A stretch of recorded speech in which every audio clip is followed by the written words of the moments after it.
Hello, I am Fearless Coder. Hey, you know what is Python? Python is an open-source, object-oriented, high-level powerful programming language. Developed by Guido van Rossum in the early 1990s.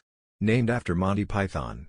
Python is a popular language for beginners because it is easy to learn and the syntax is straightforward.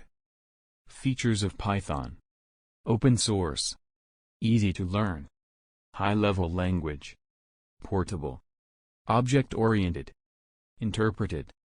Extendable. Libraries. Organizations using Python. Web development. Games. Graphics. Science. Financial. Electronic design automation. Education. Business software. Python identifiers. Identifiers are used as reserved words of the language. Class. Def. For. If. Else. True.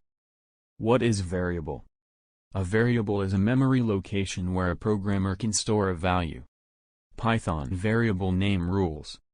Must begin with a letter, A, Z, A, B, or underscore. Other characters can be letters, numbers or underscore. Case sensitive. What is operators? Operators are special symbols that are used to perform operations on one or more operands, values or variables. Arithmetic operators. Comparison operators. Assignment operators. Logical operators. Thank you for watching. Please subscribe my channel Fearless Coder 01.